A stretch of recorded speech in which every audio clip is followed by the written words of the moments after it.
குடும்ப வன்முறை சட்டம், அடுத்தது பணியிடத்தில் பாலியல் துன்புறுத்தலுக்கான சட்டம், இந்த சட்டங்களை விரிவாக சரியாக நடைமுறைப்படுத்த வேண்டும் என்பதை நாங்கள் முன்வைக்கிறோம். அடுத்ததாக மொழி உரிமை பாதுகாப்பதில் வடநாடுகளிலிருந்து வரக்கூடிய அதிகாரிகள் 6 மாதங்களில் இங்கே இருக்கக்கூடிய தாய்மொழியை கற்க வேண்டும். அவர்கள் அந்த தாய்மொழியை கற்பதன் அடிப்படையில் தான் இருக்கிற சாமானிய மக்கள் தங்களுடைய குறைகளை அவர்களிடம் தெரிவிக்க முடியும்.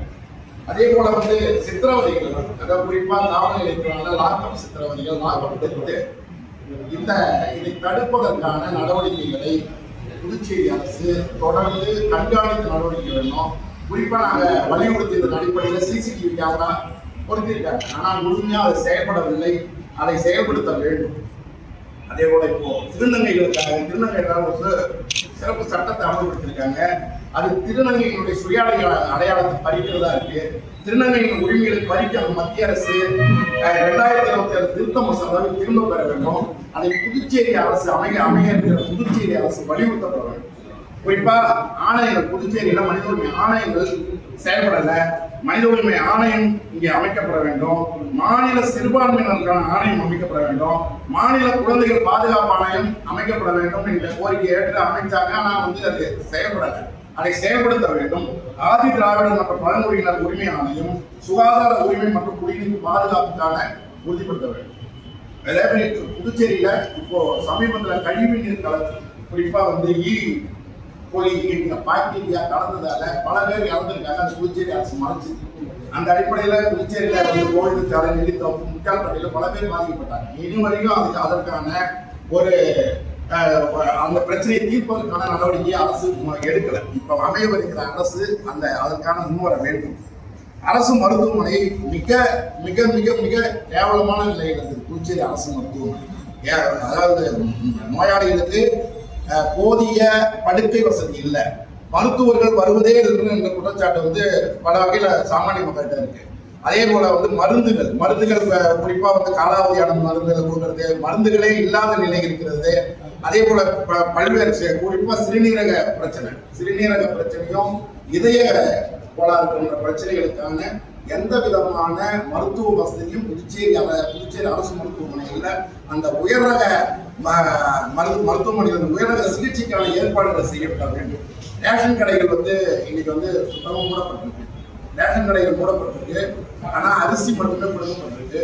முழுமையா ரேஷன் கடைகளை திறந்து ரேஷன் பொருட்களை மக்களுக்கு வழங்குவதற்கான ஏற்பாடுகள் செய்யணும். குறிப்பா அரிசி மட்டுமல்லாம மானிய விலையில் அனைத்து பொருட்களையும் மானிய விலையில் கொடுப்பதற்கான வேலைகளை அமையவிருக்கிற அரசு முன்னெடுக்க வேண்டும். குறிப்பா கல்வி உரிமையும் அதே போலதான் சிபிஎஸ்இ நடைமுறைப்படுத்தியதன் மூலமாக இங்கே இடைநிறுத்தம் அதிகமாக இருக்கு. புதுச்சேரியில இடைநிறுத்தம் மாணவர்களுக்கு அதிகமாக இருக்கு. மும்மொழி கொள்கையை உறுதிப்படுத்திருக்காங்க. இதன் அடிப்படையில் மும்மொழி கொள்கையால மாணவர்கிட்ட மன உளைச்சல் அதிகமாக இருக்கு. இதை மீண்டும் திரும்ப பெறல. ஏன்னா புதிய கல்விக் கொள்கை மூலமாக தான் இதை நடைமுறைப்படுத்திருக்காங்க.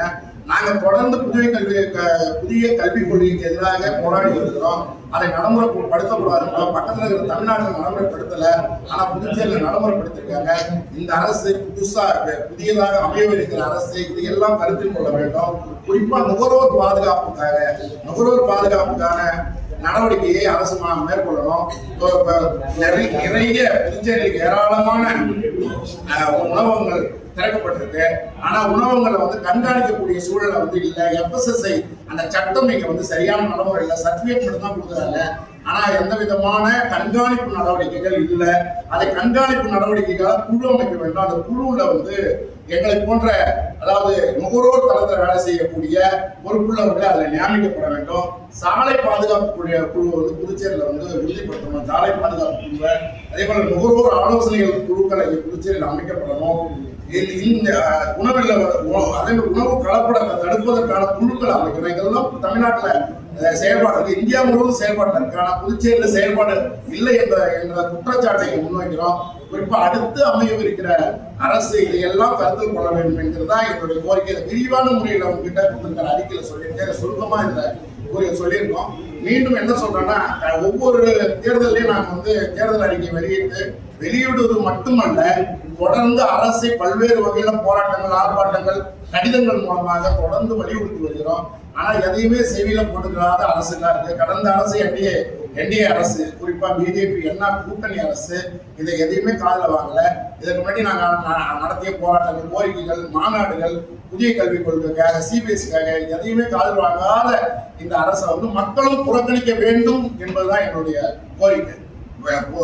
மக்கள் புறக்கணிக்க வேண்டும். அதே போல சிந்தித்து இது போன்ற மக்களுடைய அடிப்படை பிரச்சனைகளுக்கு கவனம் செலுத்துகிற கட்சிகளை, அரசியல் கட்சிகளை, வேட்பாளர்களை தேர்ந்தெடுக்க வேண்டும் என்பதை எங்கள் அமைப்பின் மூலமாக மக்களுக்கான கோரிக்கையாக முன்வைக்கிறோம்.